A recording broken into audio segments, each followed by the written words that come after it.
this in place, huh? We could hear 'em.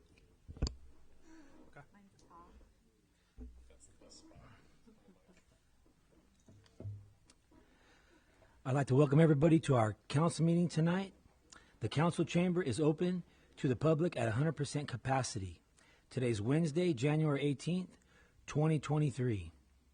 Tonight's invocation will be given by John Palms of Kingsburg Task Force, followed by the Pledge of Allegiance. John, yeah, there's John. Please stand. Thank you, Mr. Mayor. Father, I just thank you for who this body is, Lord, here, because we've called them together, Lord. You've called them together to make decisions over this city for this coming year. And Father, I bless them in that place of making decisions, of looking at what are the ways to evaluate this, what are the ways to evaluate that, how do we make a decision here?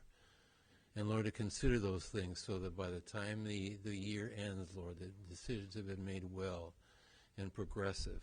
And Lord, that people in our city will have been provided with guidance, direction, the things to make their decisions with, Lord. So Father, I pray for amazing wisdom on this body here, Lord, that they would take the things that you've given them, the opportunities, the challenges, and Lord, would begin to say, yeah, this should go here, this should go there. And so, Lord, I bless them. And I thank you, Lord, for all the people in the city who are supporting them and encouraging them. And so, Father, in the name of Jesus, I just say, let your blessing flow here. Let people know, Lord, that you care for them. Let them know that you have a heart for the city, that you're here, you care for these people. And so, Lord, I just bless them now in the name of Jesus, that they would rest in their seats, their places, and taking the leadership that this opportunity has given them. And I thank you in the name of Jesus. Amen. Amen. Thank you, John. I pledge allegiance to the flag of the United States of America and to the republic for which it stands, one nation, under God, indivisible, with liberty and justice for all.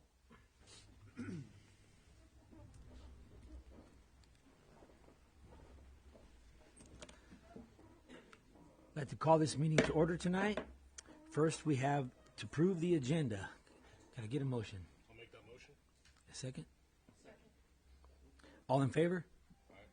Aye. Aye. Motion carries. Next, we have a presentation tonight. Recognition of citizen Warren Yashimoto. Is Warren here? Okay, please come up, Warren. Oh, there he is. Yeah, way in the back. I didn't see you, Warren. Please come up.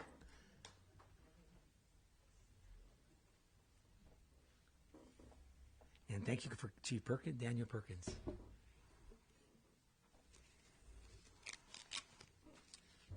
Good evening, members of council, Mr. Mayor, and members of the public that are present tonight. Tonight, we'd like to honor one of our citizens for something truly unique. Mr. Yashimoto will be receiving the Public Life Saving Award as presented by me, the Fire Chief. On January 4th at approximately 2:30 in the afternoon or 14:30 hours, the City of Kingsburg building official, while in the course of their appointed duty, climbing a ladder to inspect a retail structure, fell head first when the building's permanently mounted roof access ladder came loose from the structure, causing the city employee to fall towards the ground from a height of a second-story building. Warren Yashimoto, present here tonight, the owner of the business being inspected, was footing the ladder for the city's building inspector. Quickly and without hesitation, Warren broke the building inspector's fall from this 20 feet above, sustaining an injury to his right ankle and foot. Mr. Yashimoto's heroic and decisive actions taken that day prevented the city employee from receiving life-altering, even deadly injuries as a result of their fall. It is therefore my appointed duty as fire chief to recognize those persons within the Kingsburg community that demonstrate such actions and distinguish them as being exemplary citizens worthy of the Kingsburg Fire Department's Public Life Saving Award. Tonight, Warren Yashimoto will be receiving a plaque and this challenge coin These challenge coins aren't just given to anyone. They're only given by department members to either other department members or distinguishing pieces. So we'd like to present this plaque to you, Mr. Yashimoto, for your heroic actions that day and saving someone's life. And the challenge coins are presented.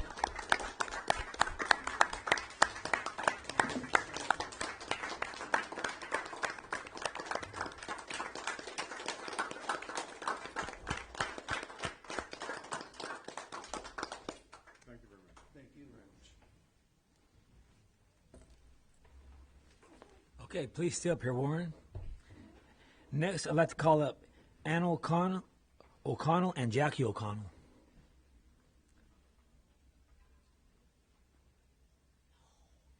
No, you can stay up here, Warren. Yeah, please stay up. Please stay up in front, Warren.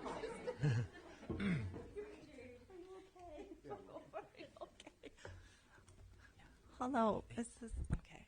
Hello, my name is Ann O'Connell, and I'm the mother of A.J. O'Connell, who sustained the injury. And he wanted me to read this to you all here. Honorable Mayor Palmer, members of the City Council, City Manager Henderson, and city staff, citizens of Kingsburg. I would like to take this opportunity to provide remarks regarding the Citizens Life-Saving Award that is being given to Mr. Warren Yashimoto. It has been my professional duty to always address this body regarding building codes, code enforcement, new and existing construction, and the like. I would never have thought that I would be addressing you on matters of life and death. We throw these terms around so loosely, but I could never comprehend that this phrase would apply to me. On Wednesday, January 4th, 2023, life and death for me were only separated by the actions of Warren. His selfless sacrifice allowed me to live to see my beautiful wife, my wonderful parents, my caring brother, and all my family and friends one more time. While conducting an inspection on this date on a commercial building in Kingsburg, executing my duties as a building official, I suffered a major accident. A roof access ladder that was mechanically secured to the structure failed, causing me to fall from the side of the structure. While I was descending to what might have been a fatal impact, Warren bravely stepped under my tumbling body, thus breaking my fall. While my injuries were severe, as I lay out on the pavement, Warren ignored his own injury and dialed 911. I distinctly remember his voice while I was on the ground telling me to hang in there and help was on the way. In what seemed like seconds, help arrived at the scene. Kingsburg police officer Alfredo Fuentes was first to my side. He cradled my neck and spoke to me in a reassuring tone. Swiftly thereafter, members of the Kingsburg Fire Department arrived and began the process of stabilizing me. I vividly remember holding the hand of firefighter Coppas and Fire Chief Perkins. During this time, we were no longer co-workers, but we were friends, trying to save a life. I am forever grateful for that kinship. After being transported to Community Regional Medical Center in Fresno and taken to the trauma ward, Warren made a point to call me. Even despite his injuries, he showed compassion and concern for me. After all of this time, his heart still had the desire to show caring and love. My injuries will heal. My spirit will be stronger. My commitment to my duty as your building official will be resolved. My future is bright because of the actions of these heroes that saved my life. American philosopher Ralph Waldo Emerson stated, "A hero is no braver than an average man, but is braver 5 minutes longer." From the second the accident occurred to the time I was put into the ambulance, Warren was that brave man. Warren did the 5 minutes. From the bottom of my heart, Warren, thank you, thank you, thank you. Mayor and council, please present the award with compliments, life, and gratitude to a man that is a true hero.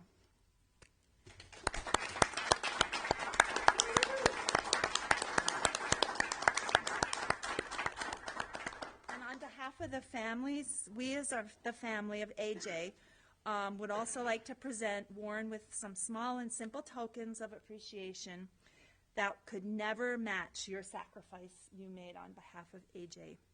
So for you, we have a yellow lily, which symbolizes gratitude. The large petals and brilliant colors convey a happy and heartful thank you. And a gift card to brighten up your day and to give you joy. Thank you.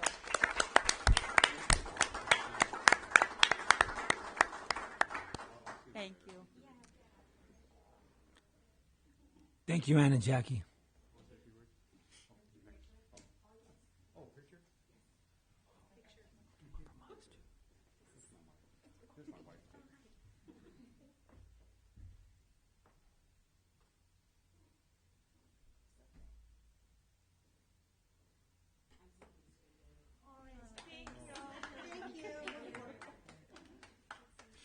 One more. Stay up there, Warren.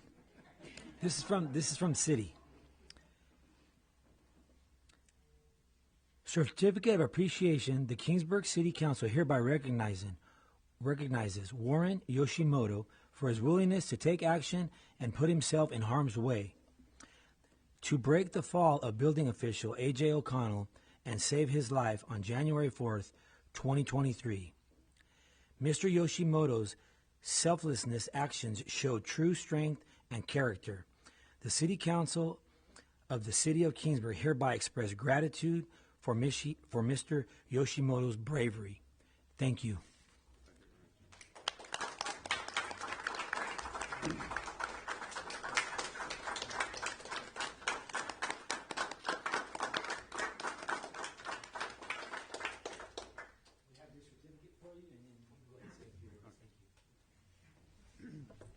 Thank you very much, everybody. I just like to say, I'm a resident of Kingsburg. I've been here for over 40 years. I don't know if you guys remember the Pub and Sub. I was the resident of the Pub and Sub. I remember this little guy right here. He was a great football star here, and he's always coming into the Pub and Sub, and great customer. And look at him now, mayor. Great Thank you. job. That day this happened, it was so funny is that I know everybody, when we see something falling, a wall or whatever, we run away from it. But I think, and everybody's here today, first responders and everybody would do the same thing I did, because it's a life. You see someone falling, someone needs help, you're not going to just run away. So I think it's a good experience, not for experience, but luckily that he's tall, but he's not heavy. Would have been worse for me. I think somebody on top was watching both of us for the injuries that we did have. But at least I know he's young. He's going to come out of it. He's going to be brand new. Okay, I'm sure of that. I'm hoping for it too. So, you've got to take care. I know you're going to be taking care of him when he comes out, because I know he's going to need help. But he's young. He's going to recover fast. Guys like us, it takes a little while. So, but other than that, I'd like to say thank you very much for awards and everything. I really appreciate it. And you know where to find me. Right? Yeah. I'll be at another side. We're on the other side of the track, so come and visit us. All right? Thank you very much. Mind staying up Warren, would you mind staying up? We'd like to get a picture with the city council with you, if you don't mind. Oh, okay. Thank you. I could go that way. Want to go that way? Take a picture of that?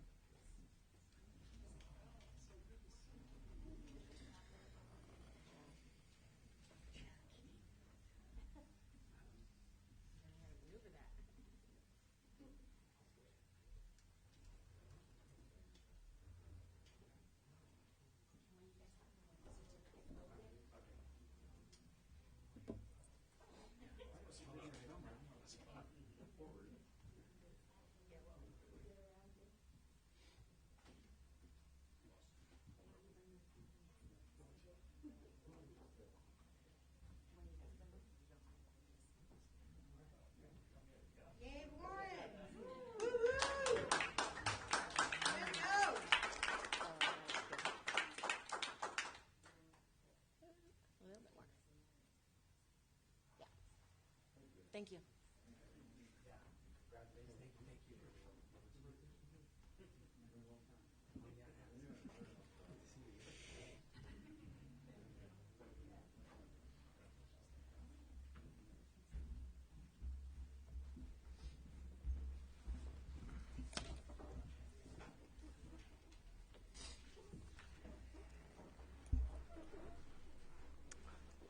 Okay, next on our agenda, we have public comments.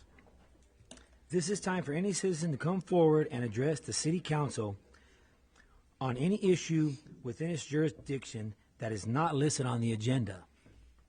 A maximum of 5 minutes is allowed for each speaker. Do we have anybody here tonight that would like to make public comment? Come on up.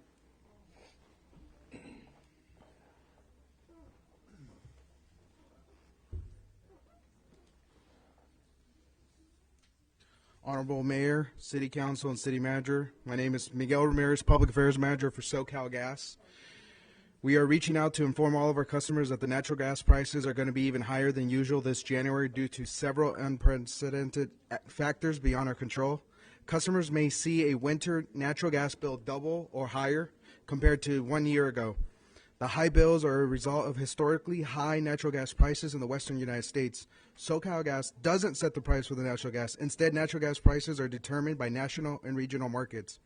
SoCal Gas buys natural gas in those markets on behalf of residential and small business customers, and the cost of buying that gas is billed to the customers with no markup, meaning SoCal Gas does not profit from the gas commodity prices going up. According to the U.S. Energy Information Administration, a number of factors are contributing to higher than normal natural gas prices. One, widespread below normal temperatures on much of the West Coast, including Washington, Oregon, and California, as we're experiencing today. High natural gas demand for heating by customers in areas with below normal temperatures. Reduced natural gas supplies to the West Coast from Canada and the Rocky Mountains. Reduced interstate pipeline capacity to the West Coast because of pipeline maintenance activities in West Texas and low natural gas storage levels on the West Coast. To help customers reduce energy bills, we encourage them to lower the thermostat 3 to 5 degrees, install proper weather stripping or caulking. This could save 10 to 15% on energy bills. Wash clothes in cold water, reduce temperature on the water heater. Lowering the temperature on the water heater or setting at 120 degrees can save up to 22% in energy costs. Limit the use of non-essential natural gas appliances such as spas, pool heaters, and fireplaces.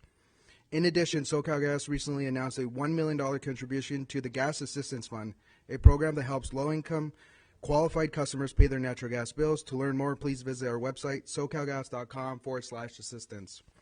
If you or any member of the community have any questions, please reach out to me directly. Thank you again for having me tonight. I appreciate it. Thank you for the information. Anybody else here tonight for public comment? Come on up. Just please state your name and if you're a citizen. Brenda Prado. I'm a citizen of Kingsburg. Good evening. I wanted to bring some issues to light. Back when our dispatch was outsourced to the Fresno County Sheriff's Department, I do believe the council members went and toured the facility to get an idea of how things were going to be run. Since the city has contracted with Second Chance Animal Shelter in Selma, I would think it would be nice if the council members could also tour that facility. They currently have 122 dogs listed on their website in custody, which does not equal the actual number that is there. Last I knew, they were able to handle 50. I would just implore anyone that would like to check into this to go maybe and take a little tour. In the frequently asked questions on the City of Kingsburg website regarding animals, it says that we, meaning the City of Kingsburg, have limited space at our kennels, and Second Chance can provide vet care. And that was why the contract was created with Second Chance. It also provides an outlet for the public to drop off animals that are either unowned or in need of care. Currently, we are limited in kennel space, which can cause us to turn away animals, leaving residents with no other option. And I understand there's 3 kennels at City Yard. There's capacity for 50 in Selma, and there's over 122 dogs there.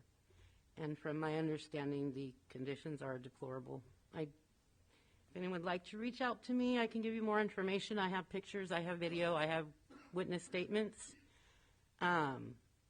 Whether you're a dog lover or not, a dog owner or not, I don't think you'd want to see any animal in the conditions that they're currently being kept.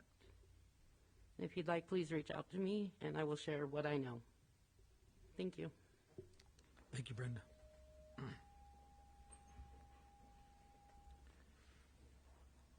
Anybody else have a public comment? Come on up and please state your name and if you're a resident. My name is Mr. Robinson. I've been a resident only for a year, but I am local to the valley here.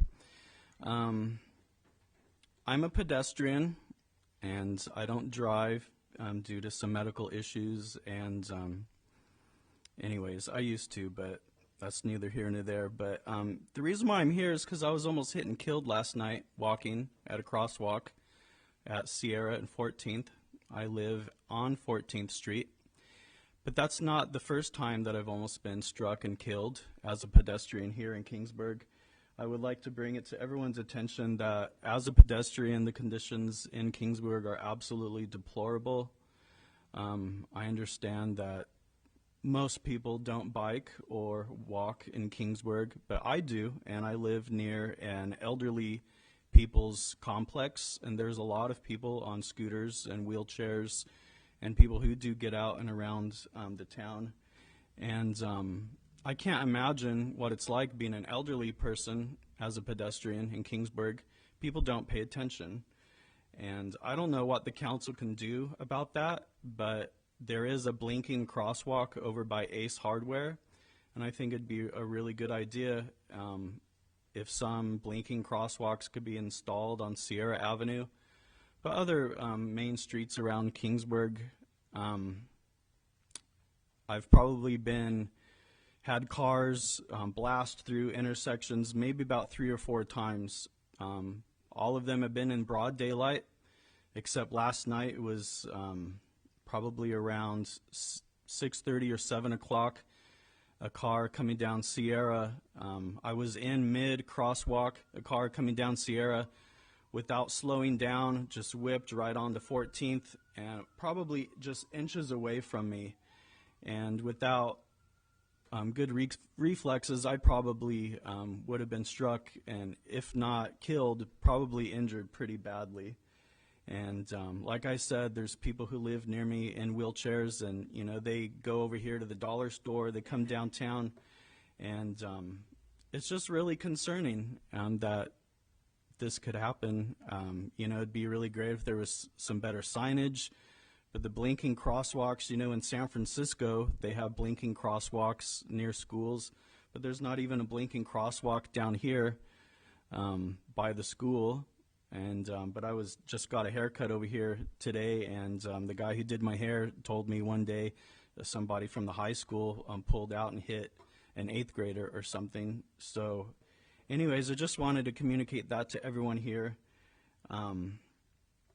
Also, as a pedestrian and a resident on 14th Street, I would like to bring it to everyone's attention that every time it rains, and if it rains more than 30 minutes, 14th Street floods.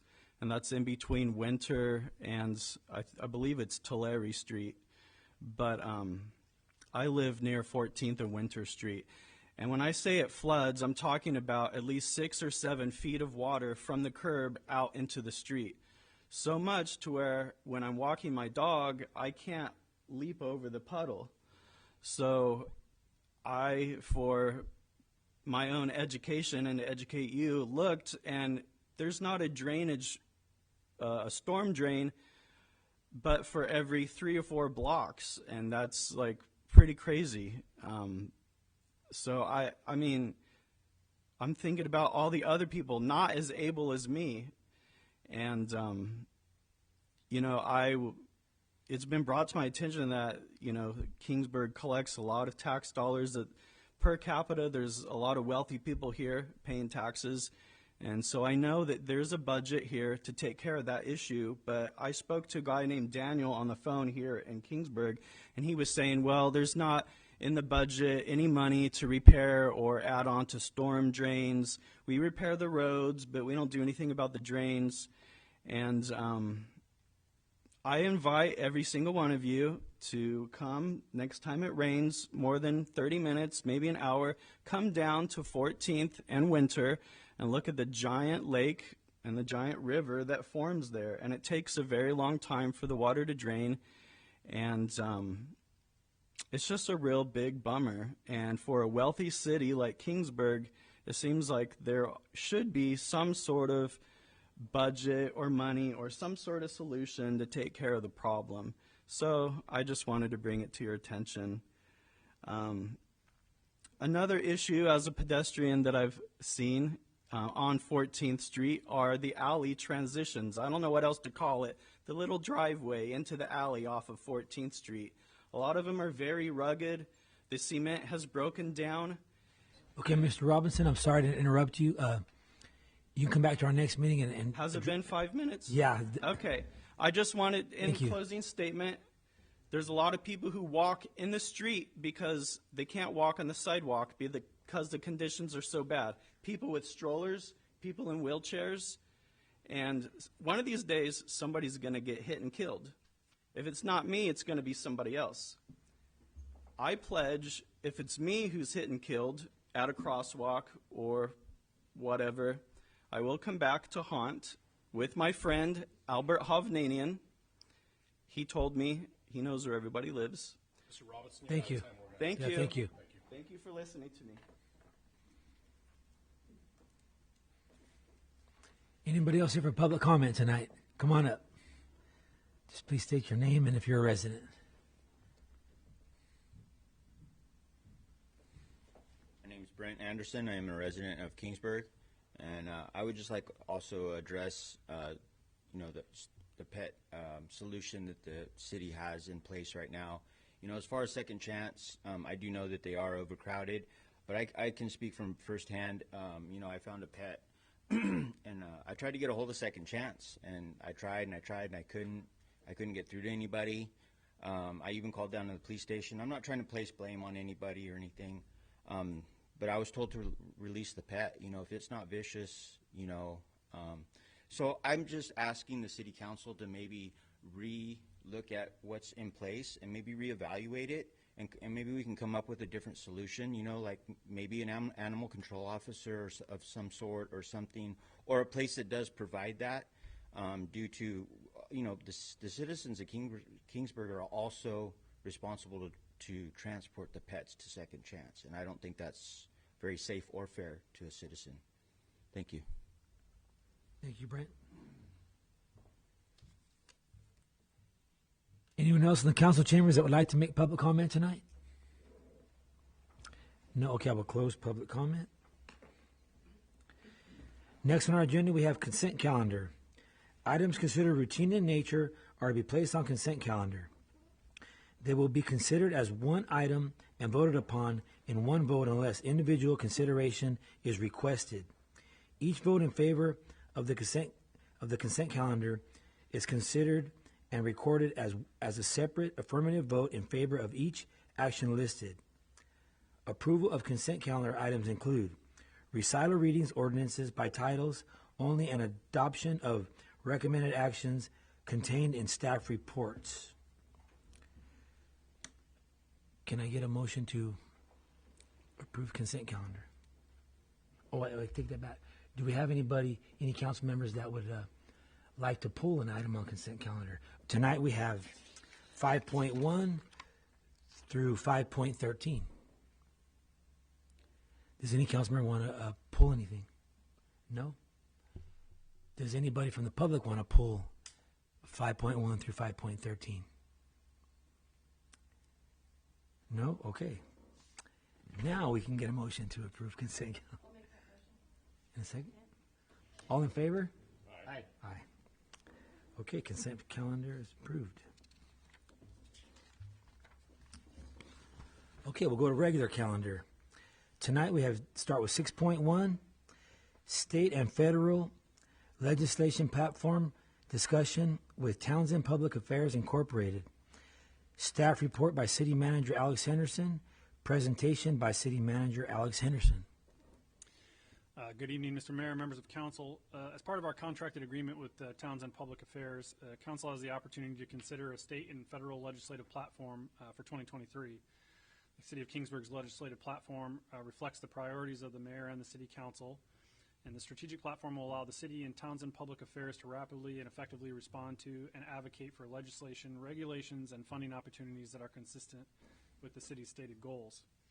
In 2023, the federal administration and state legislature are expected to focus on the following priority topics: climate resiliency, homelessness, housing and affordable housing, behavioral health, and fiscal sustainability and economic development. The proposed platform, which is attached for your review, recommends the above topics for close monitoring, analysis, and potential action. They include the focus areas of the administration and legislature, in addition to areas of additional importance to the city. The City Council may choose to take a position on a piece of legislation, continue to monitor without a position, or determine if any further response is required. Council has the option to provide input on the proposed legislative platform. If there are no changes this evening, Council could choose to adopt the platform tonight. Conversely, Council can consider adoption of the platform at their next meeting, which will be held on February 15th, 2023. This would allow more time for consideration of topics of importance to the city and additional dialogue with Townsend Public Affairs, if desired. This evening we do have Andres Ramirez from TPA on Zoom, so he can provide some additional information and can also answer questions if there are any from the council. So, Andres. Thank you, Mr. City Manager, and good evening, Honorable Mayor and council members. I'm Andres Ramirez of Townsend Public Affairs. I think the City Manager did a really good high-level overview of the purpose of the legislative platform, but just to explain it a little bit further and get into some more detail, because I'm sure many of you do have questions.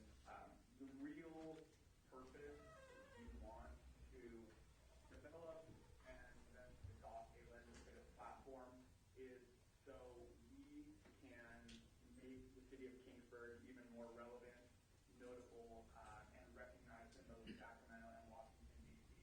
Now, one way of doing that, which I've seen throughout my years working in the legislative advocacy world, is by weighing in on policy proposals, regulation,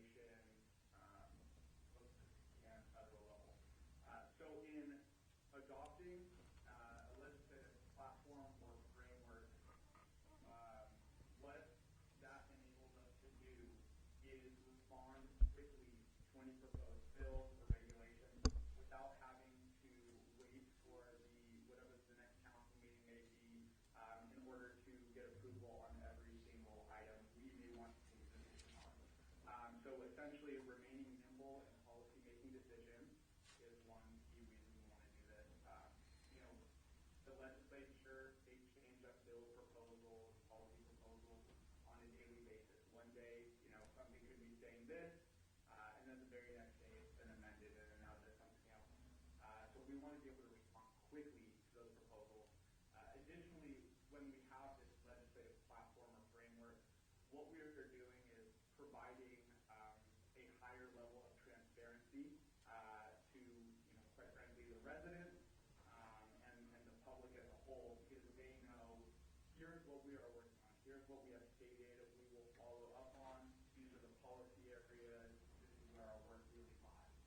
And then, of course, oftentimes, especially with your respective legislative delegations, that would be, Senator Gustavo or Assemblymember Mathis or Congressman Costa, we may get requests to go and help them via supporting one of their legislative bills. And we want to be able to do that efficiently, so to be able to turn around, a letter of support or a position of support within a day or so. And the real only way we can do that is through adopting a legislative platform.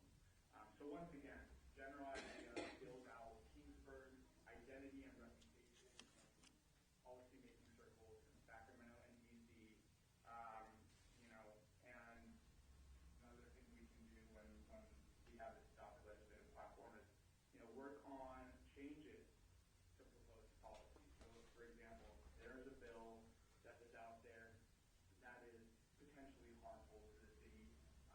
We can look in our legislative platform and say, you know, for example, there's something in there that says, you know, advocate for or consider opposing any sort of legislative measures that would impact local control over development or over something else. So that, you know, being in the legislative platform would enable us to respond to that and potentially make some tweaks on behalf of the city in the legislation so that it's less harmful. Again, grand scheme of things, we're hoping to adopt it and or get any feedback from you all on what should be in it so that we can remain nimble, we can respond to legislation, and effectively elevate the status of the city into the policy-making circles. But happy to answer any questions that council may have, or also hear any suggestions that you all may have. And I'm happy to jot those down and work collaboratively on any changes that may be needed. Thank you, Andres. Any questions from council? I do. Okay. Not questions, but in looking at the priorities, one of the things that I was surprised that wasn't listed was water storage, and that's a huge priority here in Kingsburg. With recharge, and I know it's been a big discussion, especially with our current stormy season right now.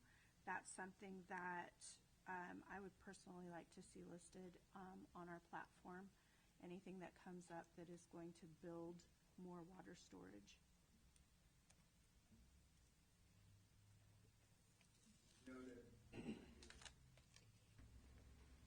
Could that fall into the climate resiliency portion of that? When I looked at it at the breakdown, I didn't see it fitting that.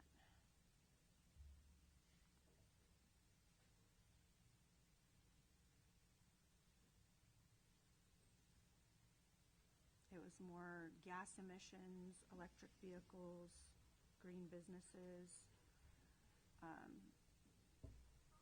I guess number 4 maybe. Wildfire suppression. Yeah. You're right. It's not. Certainly something we're happy to incorporate in this document, which is, again, this is one of the reasons we wanted to open it up for council to look at any sort of feedback that you may have, and, you know, if you feel that there's anything missing, or if there's something on there that you feel should not be on there. I think there's also an opportunity for you guys to voice that. Because once again, we want this legislative platform to be based off of the priorities of the mayor and council, and of course there's been it's been developed preliminarily with feedback from department heads, city staff, the manager's office, but it is not complete without the feedback that you all provide us, if any. So we want to make sure that this is as beefed up as possible, so we all know, all right, these are our focus areas, this is what we're going to work on. And yeah, we will certainly add water storage, building capacity, infrastructure, and funding for such projects into the legislative platform. Is this a living document where we're going to be able to make changes and adapt to it as time goes on?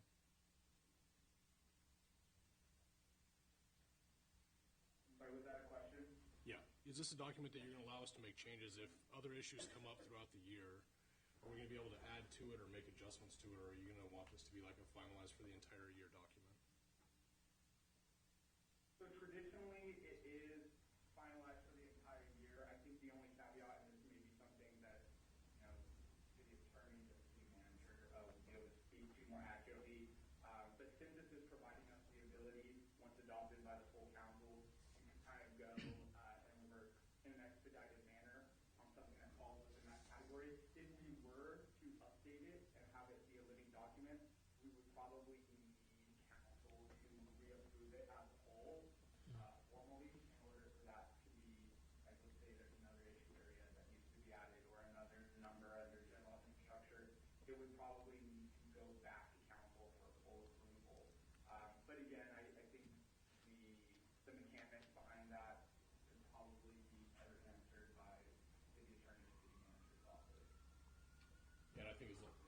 that's kind of what I was asking. If the council in general decides to add to it in a formal setting, I'm just making sure that there's no issue with that on the town's end.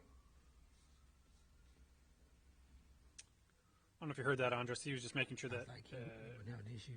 you're comfortable if the council as a whole decides to make an amendment later. And so I just think that would be part of the collaborative process. But Oh, yeah, so absolutely, again, we work at the will of council in the city.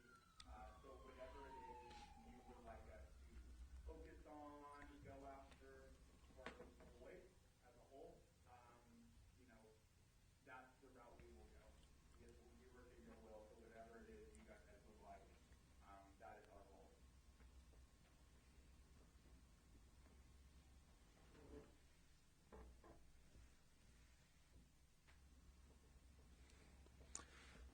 Any other council discussion? Any public comment on this agenda item? No, okay. So, do you have a direction, Alex? Do we make a motion, and this is just it's at your pleasure. So if you guys are comfortable with what's presented here this evening, you can certainly adopt it tonight. It could go either way. This was sort of meant as introductory. So if you want a little more time to review it and provide feedback to myself, we could bring it back to at the next meeting, which is the second meeting in February, which be on February 15th. So it's whatever the council's. so it's up to us. We want to adopt it or review it more. If I may, Vince, being the new person on council who's just being elected in, this is all new to me, right? And so these five strategic areas are good, but personally, I think that Laura brings up a great point on the infrastructure of water, as well as I think there's some other items. The climate resiliency is good, but unless we have good streets and roads for electric vehicles, I think we need to maybe reprioritize it if we may, and I would propose to table it until we could maybe reevaluate it if possible. We can.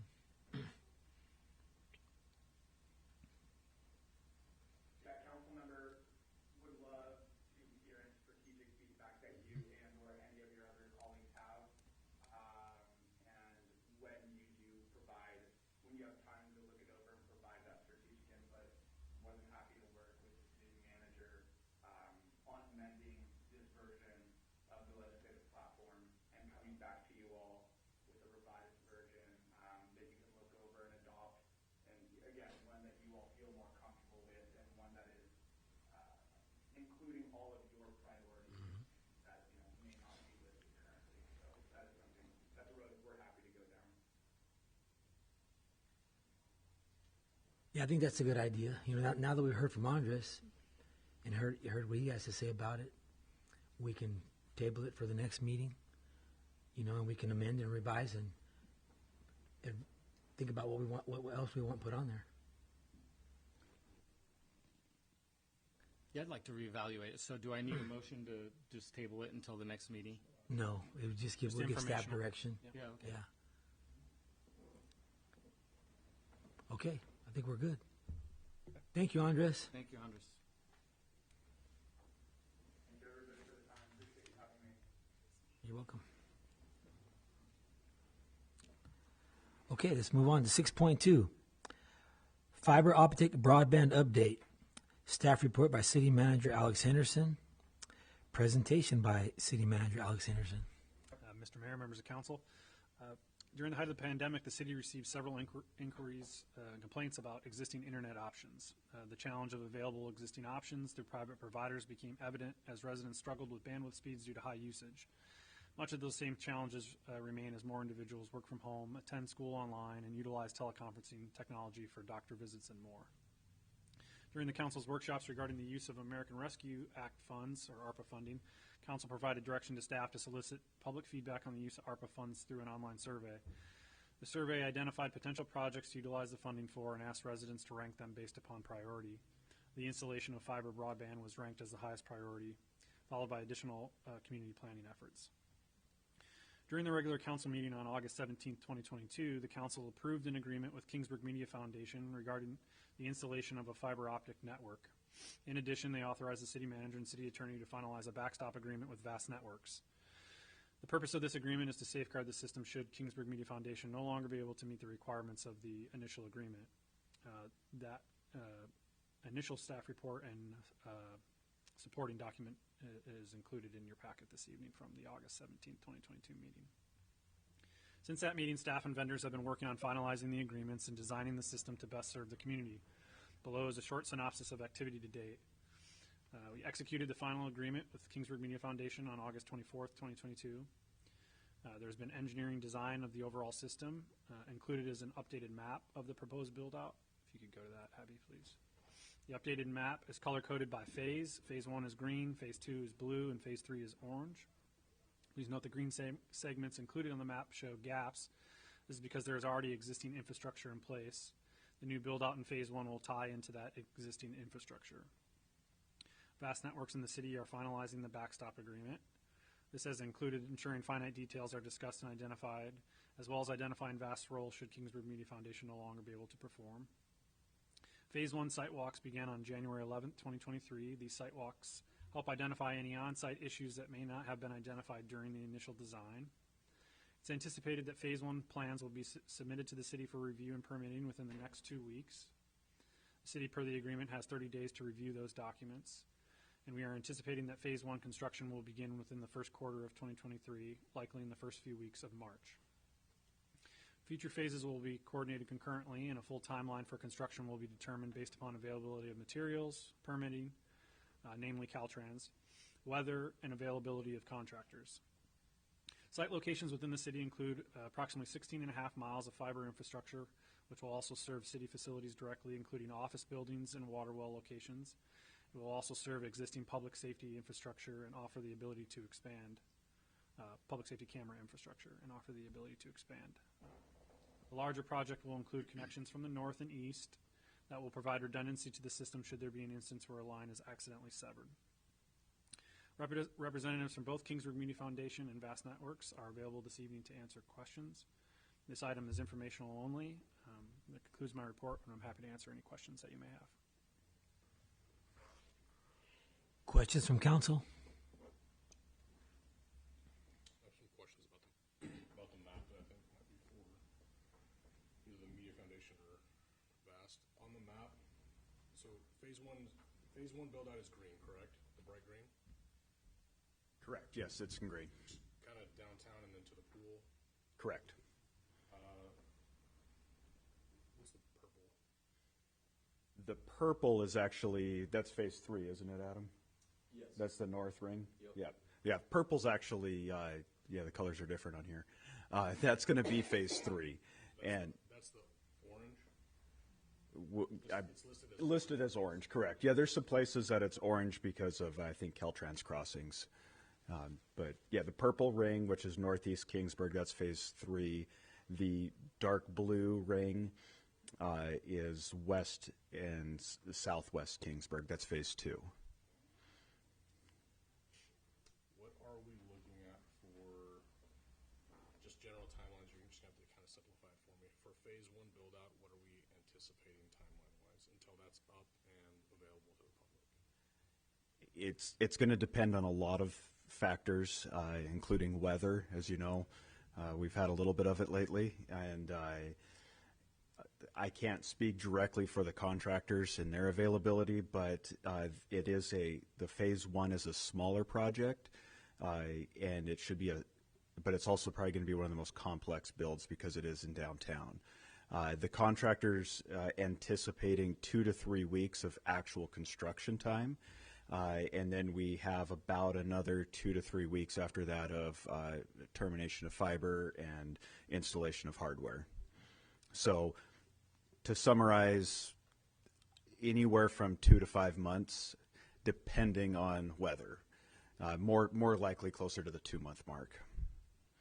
So with the weather stuff, as it dries up and as we get into summer and stuff, are those easier times for you guys? Certainly. Just because when I go back to when we first started having these agreements, yes, the timeline was a little bit faster than we're seeing. So part of this is to kind of, both with Vast and Kingsburg Media Foundation, kind of hold the feet to the fire on timelines. Because because you guys probably get asked the same questions, is how long are we realistically looking at?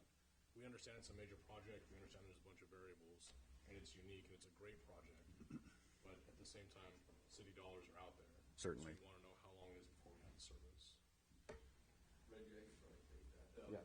So estimates for it would probably be phase one completed between quarter one and quarter two, and phase two probably completed in quarter three, and then phase three completed in quarter four. Because once the engineering and the permitting starts going, the build out's going to be a lot easier. We anticipate well before the end of the year having the project 100% complete. But if You know we're going to hold you guys to that, right? I know. Right. Like I said, I anticipate. Okay. Do you think that it's possible just kind of have regular, at least quarterly updates from both FAST and the Media Foundation? And a lot of it, I'll be transparent, is for accountability. Certainly. So we can get regular updates so we know that this is moving along at the course that we're anticipating. Yeah. Something you guys are comfortable with? Certainly. Currently, we meet with city staff weekly on the project. So now that, as anybody that's ever built a custom house before, you know that the time it spends at the architect is considerably longer than it actually takes to build the house. So we're now past that part. So now we'll actually get to start doing some construction. So, but yes, we can definitely give updates regularly, and we will be to the city manager as it is anyways. So. My last thing is, from the city side or from the council side, is there anything that we can do that can help this project kind of get off the ground faster? Or is there any delays that you think that we can work on our end? I think they're all pretty well taken care of within the agreement. I know the permitting process was a concern we had, but there's a caveat in there to have that turned around within 30 days. So, and we're submitting electronically directly to Dave Peters a lot of that paperwork too. So he's looking at it even before building and planning gets a chance to fully process it on their side. So we've definitely streamlined that part. But that was probably the only thing that was going to be a potential issue. I know one other problem we may run into is location of utilities. And during the construction phase, storm drains, water mains, some of that mapping is pretty outdated, and that can lead to delays too. We have a pretty, VAST now has a really good relationship working with Caltrans, and Caltrans also has, with a lot of the new infrastructure requirements, had to streamline their permitting process too. So the Caltrans permit should go faster, but sometimes we might need a little extra push on that too if we end up there. So I know it's a big project. It's a public-private partnership for infrastructure throughout the entire. That's not nothing. I get that. So, thank you guys very much. All right, thank you. I have one question on Certainly. the timeline. Has VAST ran into problems with materials? We have, everybody's run into them. Currently, procurement's not an issue for us. We dealt with it for the last 2 years, and so we finally ordered enough. Because subsequently with this project, we also have a lot more projects going on too across the state of California. So we've had to, reach out to many other vendors and across the country and even internationally to provide all kinds of stuff. But yeah, it's been an issue, but currently we're ready to go for phase one, getting ready for phase two, so it shouldn't be an issue. And then we currently have all of the hardware that we need for our part of it, for the wireless part of it, with the exception of a few things are actually getting delivered tomorrow, and the last of it's supposed to ship tomorrow also. So here in the next week or two, we should have everything. So we'll be ready to start hanging it as soon as we got a place to put it. So. Sounds good. Thank you. All right. Thank you. Any other questions? All right. Thanks. See you in a couple months. Unless there's any questions from, unless there's questions from the public, any? Mr. Mayor, just one request from council too. If you guys hear about it, one of the things we talked about in terms of timeline was our pain tolerance for the amount of construction that's going to happen throughout the community. So as this gets up and gets going, I think we'll have to be cognizant of that, as well as how much how much construction will be able to go on throughout the community while this rolls out. So that'll be just something that we should monitor as it gets underway. Okay, thank you, Alex. So we that was just information only, correct? Correct. Okay, thank you.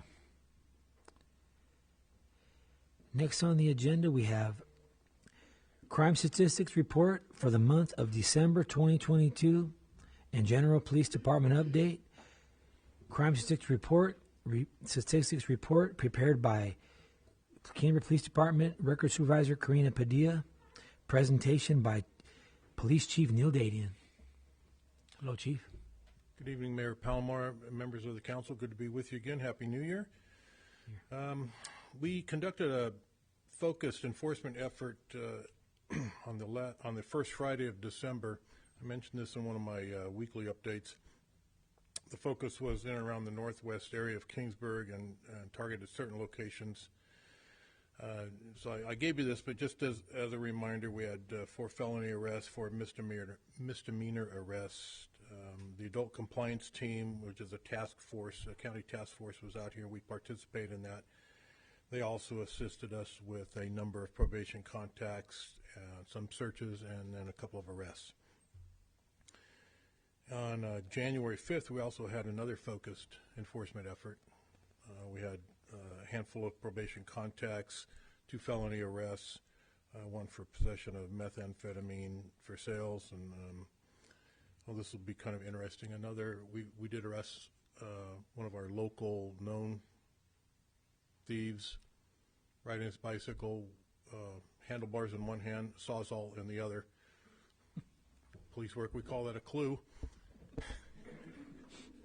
So we stopped to chat with him, and he went to jail, and we didn't have any catalytic converter thefts for a couple of days, so that was good. So, we're out there churning and burning, but it's just difficult with the state of the situation, with the criminal justice situation in California. So anyway, we had some 3 misdemeanor arrests and a couple citations, and this is due to an increase we had over the holiday season, really since October. We've had more thefts than normal, and you see the spike in the graph provided in the report. So we're trying to address that. We've also had an increase in vehicle thefts. Older Chevy pickups seem to be popular. Some of the other crime that we have been experiencing and been dealing with, EBT card scam, that's a nationwide problem, but we've had some local residents be the victim of that, so we've been working with them to see if we can identify it on our end. It's difficult because it's mostly overseas, but we're also referring those folks to services. We've had some vehicle burglaries where they just smash and grab items that are out in the open, in the vehicles. And we've also had some daylight shopping by organized groups. Now, this is not uncommon. You probably see this a lot on the news, but it hits us as well. We've had 3 at CVS, Walgreens, Napa. They just go in, take whatever they're targeting, throw it in a bag, or walk out with the armload of whatever they're stealing at the moment in their vehicles and gone. That usually happens between 3 and 5 in the afternoon, and they're out of here and on the freeway and up and down the freeway to another spot. So we've, been checking with our counterparts in various jurisdictions up and down. Everybody's plagued with that. I brought that up today at our Fresno Madera Chiefs meeting, and Chief Balderrama from Fresno, he was, commiserating with me because they've had it a lot worse than we have. But, that's 3 significant businesses. One of the important things is we didn't even know about a couple of those because corporately their policy is not to call us unless it meets a certain dollar amount for them. So we've had a chat with local managers and also with the district corporate folks because we've been in contact with them. It just doesn't, I understand their point of view is, it's a write-off, and it's a corporate loss. Okay, well, that's fine, but we're interested in catching the criminals. I'm not interested in their tax situation. So just keep that in mind. You know, we don't always get the information on criminal activity, and that one was rather frustrating because, you know, we're working with other law enforcement agencies to identify these folks, and the state has a task force on that. We heard a little bit about that today from one of our counterparts at ABC. So we're going to do what we can, but we also need citizen participation. So I just wanted to bring that to your attention. Our vacancy report, we have one police sergeant vacancy from a retirement that happened last month. 2 police officer resignations are pending, going to another agency, both of them. But I do have 1 candidate in the hiring process and another candidate to begin employment next Monday. So I have people in the pipeline to replace those folks if they do resign. We're still working with Townsend on our body-worn camera grant, and that effort is ongoing. We're providing them with some information, and they're out there on the hunt for some funding for that. Our training cycle begins this year. Right now, I mean, just this week, as an example, I've a variety of folks in basic detective course, internal affairs, NIBRS, which is a national incident-based reporting system. We have some ongoing web training for that. It was all day. Authentic leadership, Why'd You Stop Me training. Upcoming this month, beginning this month, we'll have 2 sergeants in a supervisory course, 2 new lieutenants in a management course, and then 1 sergeant in a supervisory leadership institute course, which is a very prestigious course that put on by the State of California Post, which is an 8-month effort and requires a lot of reading and writing and effort. So I'm proud of the sergeant who's stepping up to do that. And then we also will have our various assignment-specific training and our yearly perishable skills training. So that kind of wraps up our training overview. The police station remodel bid opening was pushed out from January 10th until next week. So hopefully that will stick, and that the reason for that is Daniel Galvez, our Public Works Director, tells me that we've had a lot of inquiry from folks. There was 30-something folks who came to the walkthrough at the police station. So we've had a lot of questions, so they want to have enough time to answer those questions. So I'm hopeful we'll have a good process there and a successful low bid. That's my report. Happy to answer your questions. I just have one question, Chief. You said you had an arrest for somebody with methamphetamine. Yes. Are your officers seeing any, more fentanyl use in Kingsburg? Finding it or arresting people with it, or? Oh yes, yeah. I just mentioned that one because it was part of that operation, but that's ongoing with us. Fentanyl is common now. Common. So yeah, we've made some arrests, over the last couple of years on that. Okay, any other questions for Chief? Thank you for your time. Thank you, Chief.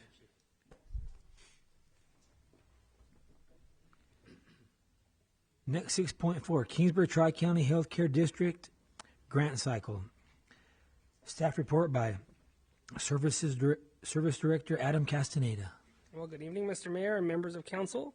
So tonight I am presenting to you just an informational staff report on the upcoming cycle for the Kingsburg Tri-County Healthcare District. So historically, the Kingsburg Tri-County Healthcare District has provided grants for various public and private organizations that provide health-related services to the Kingsburg community and surrounding area. Grants are awarded for any purpose allowed by state law, including to provide assistance in the operation of free clinics, health education programs, wellness and prevention programs, rehabilitation, and any other healthcare group or organization which are necessary for the maintenance of good physical and mental health for Kingsburg community and the surrounding area. Each year in January, the board approves a list of needed health services and programs that grant applicants can focus on in applying for this upcoming cycle. May 1st is the deadline to submit grant applications, and in June is when the grant awards are announced by the board unless another specific day is selected. On the agenda, you'll find a list of the awards that the city has received for the past several years, going back to 2017. You notice it kind of goes between two departments, the Community Services Department and the Fire Department. So those are a list of the current awards that we've received, like I said, from 2017. And again, tonight's report is just informational, where staff is seeking city council input on potential projects, proposals for projects for the upcoming cycle. Staff will be working together in the next couple of weeks to develop possible projects that we have interest in, and then bringing that back to council February 15th. We will also be working with the Townsend Public Affairs group to kind of get them in on the nuances of the steps we take for this grant, since it is a local grant, and then again, just working with them and kind of handing it off to them in the upcoming years. So with that ends my report, and I'm happy to answer any questions you might have. Questions from council? For Adam? Any potential projects that we might have interest in that are health and service related? Again, staff will come back on February 15th with our compiled list, but if any council member has a specific interest or idea, I'd be more than happy to. I'd be interested to see what Townsend would have to say re-looking at the sports complex. I think we submitted maybe 2 years ago, but maybe looking at that application and okay. There's a potential. I know that we had talked with the owner of the land about putting some things for like some walking paths, and so that would fall under health, and it's all fitness.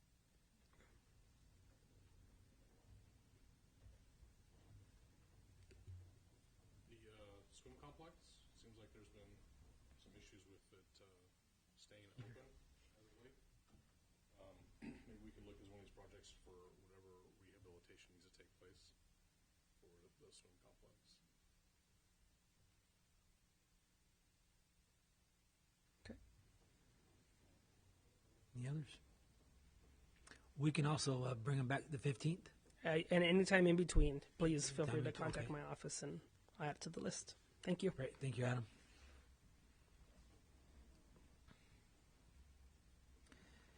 .5 roster of council appointments, and I will be doing that tonight. My presentation. These are going to be my recommendations for the committees for our council members. I'm recommending for Community Service Commission, myself as the member, Stacy as the alternate. For Finance Committee, and then we can talk about them when we're done. For Finance Committee, Stacy as the member and Brandon, because there's two members, right? On Finance, yeah, so Stacy and Brandon on that one. For Economic Development Committee, David as the member and Stacy as the alternate. Public Safety Committee, I'll be the committee member and Dave as the alternate.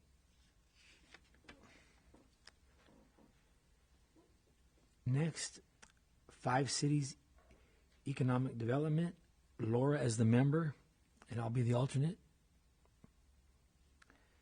Planning Commission, I'll be the committee member and Laura's the alternate. Kingsburg Downtown Business Improvement District, Laura is the committee member and I'll be the alternate. Fresno County Council of Government, other known as COG, Brandon as the committee member and myself as the alternate. Fresno County Rural Transit Agency, Brandon as the committee member and myself as the alternate. San Joaquin Valley Air Pollution Control, David as the committee member and Stacy as the alternate. Selma Kimber Fowler County Sanitation District, myself as the committee member, and Brandon is the alternate. Southeast Regional Solid Waste Commission, Stacy as committee member, Laura as the alternate. The Association for Beautification of Highway 99, Laura as the committee member, Dave as the alternate. South Kings Groundwater Sustainability Agency, Dave as the committee member and Brandon as the alternate.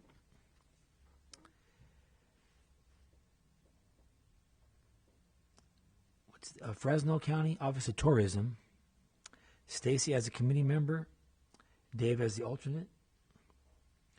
Kingsburg Chamber of Commerce, Laura as the committee member, myself as the alternate, and that's all of them. Yeah, that's it. So those are my recommendations. And how's that sound, everybody? There's several on there that I think the entire time I've been on council never have met. I'm wondering if we can get an update on some of those.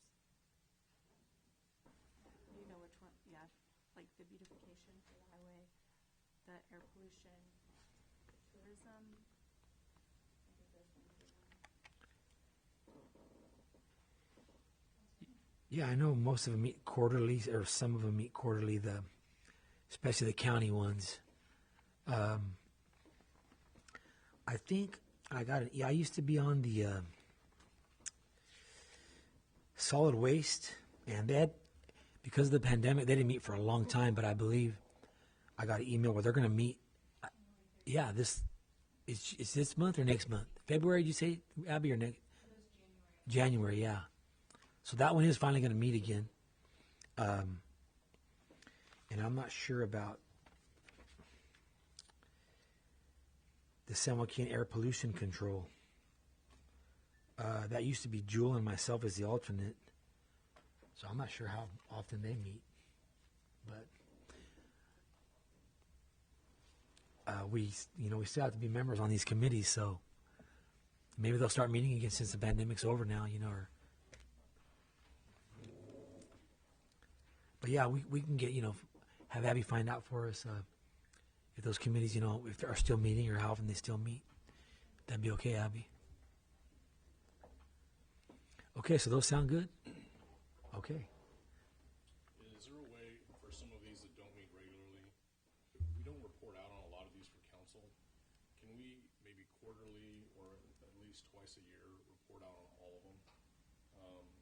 So we know whether or not we just remove us for involvement if they're not meeting, or like SKF, for example, I don't think we report out on that. I think there's some significant things. I agree, especially if we're voting. Yeah. We're voting on any of this. You see, yeah, SKF is not on our council reports, is it? Neither is Five Cities, yeah. Quarterly. Yeah. What do you guys think? Quarterly report out on all? Mm-hmm. Yeah, that's a good idea.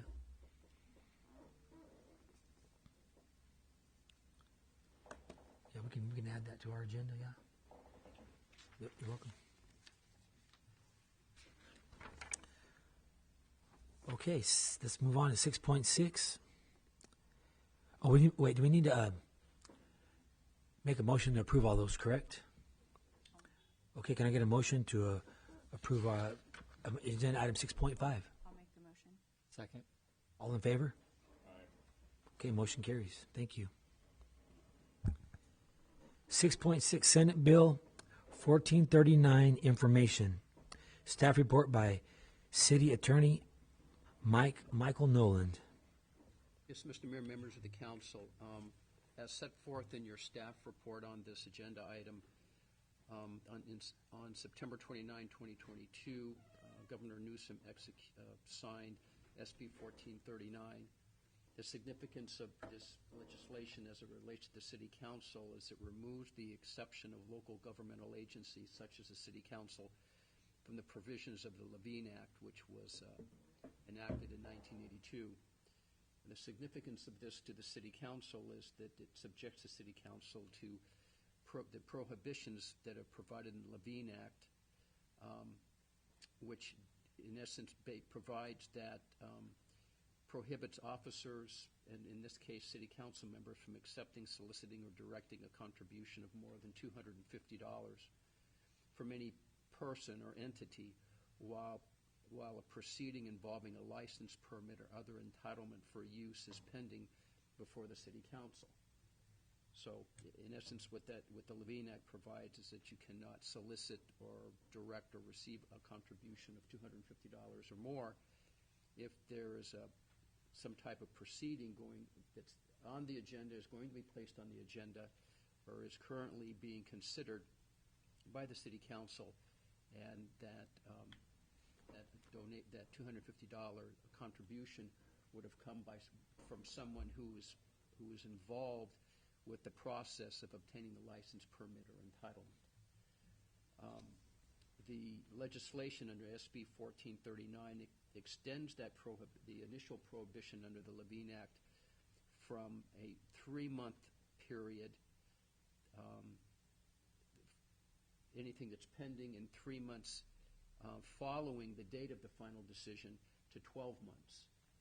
So that prohibits the receipt of any type of contribution of $250 or more, not only during the proceeding, but accepting that contribution within 12 months after the decision of the council has been made with regards to that proceeding. And so not only do we have issues of prohibitions before or during the consideration of the proceeding, but 12 months after. So if you approve a subdivision map for a developer, and then that developer wants to make a political contribution to your committee within 12 months of that decision, and you accept that contribution, that's in violation of the new legislation. So, and it does allow you who did not willfully or knowingly accept or solicit or direct the contribution to return the contribution if once you determine that that the contribution was made. So the purpose, the issue with regards to the new legislation and the significance to you is that you have to pay more close attention, if you haven't already, on contributions that you may be receiving or may receive in the future as it relates to matters that come before the city council in which you're going to be making a decision, whether it's a public hearing type of decision or a matter on the consent calendar or any other type of matter that provides for an entitlement or a permit or a license to the individual or entity that is seeking the decision by the city council. And so again, it's going to require you to perform more due diligence if during the campaign season you're accepting contributions, and more specifically issues of contributions that may be solicited or received during non-campaign times that could have some relationship or relate to any entitlement or other type of permit or license that is being sought by an individual or by an entity. And if you have any questions with regards to the legislation, or if a situation arises that may relate to the legislation, please do not hesitate to contact me so that we can review that and make a determination as to whether or not, before any contribution is accepted, if the contribution is proposed to you, that we review that first to make sure that we're not in violation of SB 1439, and that we don't, and that it does not appear that there is any permit applications or entitlements or things that are coming up on the agendas for the city council or have already been determined and decided by the city council that may result in that contribution being in violation of SB 1439. And I'm happy to answer any questions. I didn't want to scare you. Questions? I do have one question about that. So, with this extending from 3 months to 12 months, if there's a political contribution made from any entity in the city of Kingsburg that has a business permit or pulls a building permit or pulls a permit to do their fence, does this eliminate them from being able to make any contributions to anybody on council because we technically oversee all of that? Well, no, it's with regards to the decisions that are made by the council. So, like a building permit, no. You don't make that decision whether or not to issue a building permit. But if or you don't make the decision with regards to site plan. But if, like, as I said, that's the example, if a subdivision map comes up before the city council, then that's a different story. Or any other decisions that, because you watch on the consent calendar, because I think there was one of the items on the consent calendar this week, or this meeting was CFD, maybe? Yeah, the CFD. And I think there was one for an activity on the street. Yeah, there's an Uptown Sprouts event, so yeah. in theory, that Uptown Sprouts event, like anyone associated with that would no longer be able to be a political contributor of any kind for 12 months. For 12 months prior to or after. Well, yeah, if you would have to be, it deals with anything pending before the city council and for 12 months following the date of the final decision rendered in the proceeding.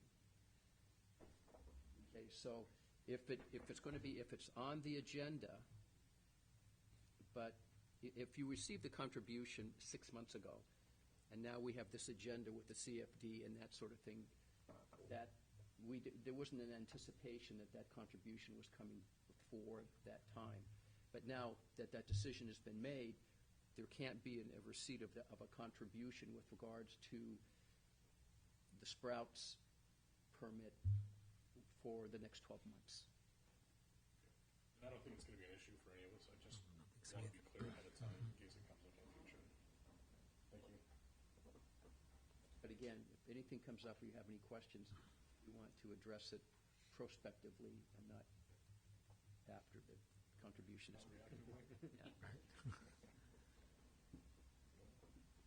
Thank you. Any other questions? No? Thank you, Mike. Item number 7, council reports and staff communications. 7.1, Community Service Commission. We have not met. The next meeting is on the 25th. Thank you. 7.2, Public Safety Committee. We have not met. We meet next month, February. 7.3, Chamber of Commerce. We met Tuesday. They're going through some end-of-the-year budgets, looking for some adjustments, and they're looking at some new members. Other than that, there's nothing to report. 7.4, Economic Development. We have not met. 7.5, Finance Committee. Have not met. 7.6, Planning Commission. We have not met. 7.7, South Kings GSA. Have not met. 7.8, Downtown Business Improvement District. Haven't met. 7.9, Council of Governments. We met last week. There's nothing to report. The next meeting is the same night as the chamber dinner. Okay. That's too bad. Yes. I'm sorry. They put out an RFP for a social media manager, the Okay. Downtown Business Improvement District. So it's on our city's website. If anyone's listening and interested in applying for the social media manager for the BID. Thank you. 7-11, City Managers Report. No report. And number 8, future agenda items, it says none. So 9, the Kingsburg City Council adjourns out of regular calendar into closed session. 9.1, California Government Code Conference with Real Property Negotiator.